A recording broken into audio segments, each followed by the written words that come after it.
Hey everybody, this is Roberto Blake of robertoblake.com, helping you create something awesome today.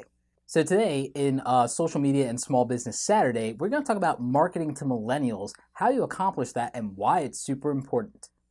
So let's get some context going. Millennials are people in the demographic of 18 to 34.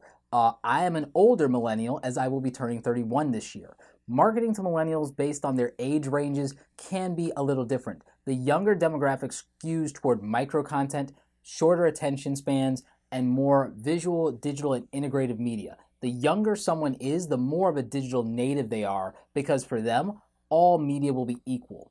At least initially, in terms of loyalty, understand that for them, the media content that has the most ROI is the media that they can engage and go deeper with. So it's things that are more instant, more social. So you look at things like Instagram and it's micro content. It's things like Vine, Instagram with very short form video, image-based dialogues with some story context, hashtags, etc. Micro platforms like Twitter as well. So those are where that demographic is. The older side of that demographic skews toward, I would say, short to medium form content, things like YouTube videos, things like Facebook, again, Twitter for the engagement, but they might also skew toward live streaming with things like Meerkat. They might get more engaged with Twitter with things like tweet chats. So that's what you have to look at there.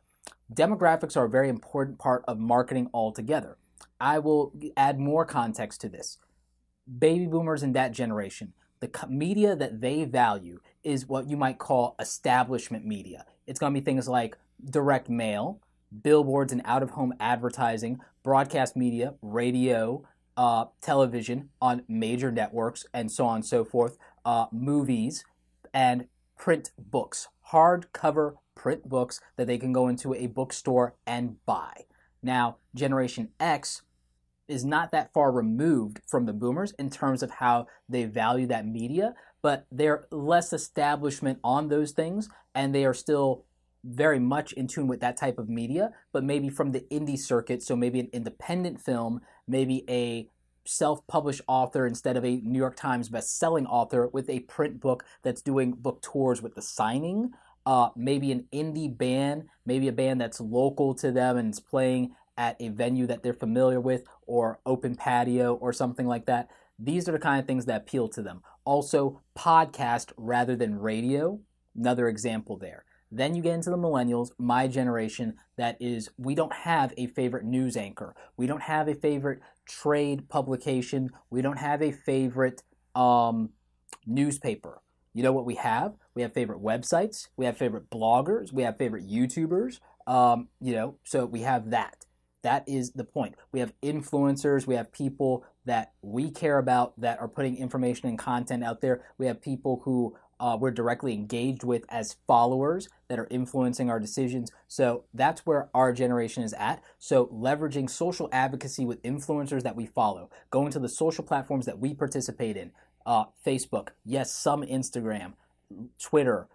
From the professional side, we still do value and care about LinkedIn. We really don't care about an article in a newspaper, but we do care if we have commentary from one of our favorite influencers on that topic or subject. So we still care about what's going on in the world. We just don't necessarily buy the establishment point of view of that. So understand that context there. If you're a company or a brand that's not doing social selling and social advocacy, leveraging influencers, people we care about, that's a big problem. I buy cameras based on what people like Terry White, Scott Kelby, and Jared Polin will say about those cameras. People buy cameras based on what I say about them. So understand the context of social influence. If you don't believe it, I'm going to put some real numbers out there. I'm going to tell you that with affiliate marketing on Amazon, which if you want, you could actually use my Amazon link in the description below to buy something on Amazon the same cost, and I will just get some commission on that. Guess what? That affiliate link, my influence, is valuable at about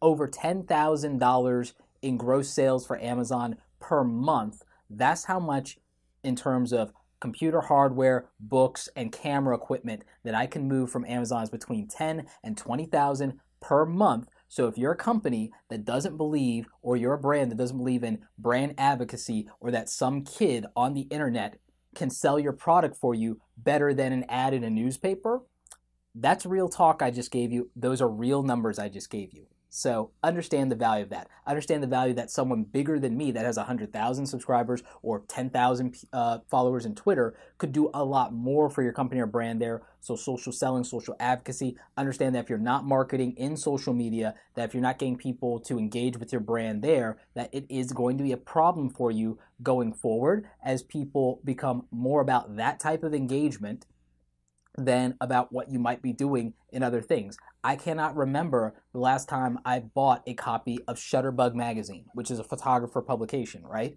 But I do tune in to Scott Kelby's show live every Wednesday while I'm doing a tweet chat called Print Chat. I'm watching Scott Kelby's webcast. I'm multitasking that way. So I'm participating in the print industry and Twitter while at the same time live streaming and watching an event and commenting on an event from a photographer that I follow. So that's how someone my age interacts with content and products and brands today and how we behave. Understanding that is vital to the success of your business as the millennial market matures and becomes the larger part of the buying market. So just understand that context. Well, I hope this video was very helpful for you. If you have questions about marketing to millennials, definitely leave that in the comment section below. I will answer as many of those questions as I possibly can. Like this video if you like it. Don't forget to subscribe. Check out the other awesome content on the channel. As always, you guys, thanks so much for watching, and don't forget, create something awesome today.